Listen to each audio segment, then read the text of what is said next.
Your question? Be sure to say your name. My name is Joy, and I had a question. Like, every athlete is different and have to be coached differently. So I was wondering, how do you know, like, how to coach each athlete, and like also how to like help a team like bond together so they can do their job like together.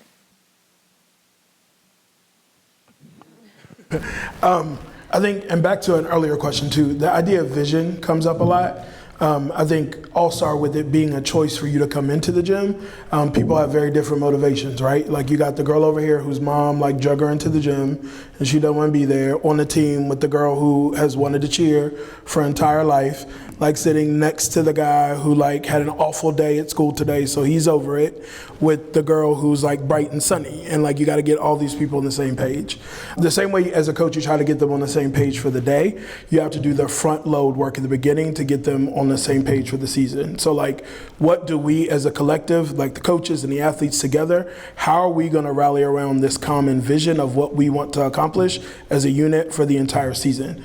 Or if not, like we're going to be trying to figure out what each individual wants instead of trying to rally around like one common and central theme.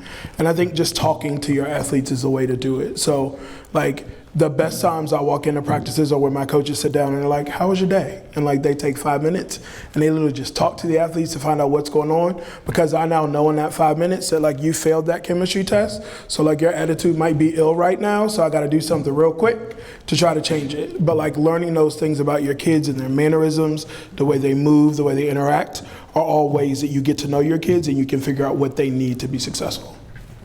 Let's go add a little bit to that. When I assess my kids at the beginning of the year, I assess them physically, but I also assess them according to their learning style. Because it depends on their learning style, whether they're visual, they're kinesthetic, they're verbal, they're interpersonal, interpersonal. There's I consider 7 different learning styles. And once I have assessed that in my athletes, then I know how to coach them, because I have studied and worked on myself and learned how to do every skill in 7 different ways. And I can usually do it about 100 different ways on some things to get my point across. So when I see a kid that's just totally confused, like last year we had an athlete and one of the coaches kept saying, plant your feet, plant your feet. 6 months into the year, I went back to the child and I said, do you know what plant your feet means? He said, no ma'am, I haven't known it all year. And I thought, oh my goodness. So I really have to look at the kids and figure out. I had 6 kids. I homeschooled them 1st through 12th grade, and then I coached them at night. I had to learn the learning style of each of my kids and coach them, and academically and physically according to their learning style, which wasn't the same in many cases too. Thank you. I think too your question was brilliant because you are also the solution.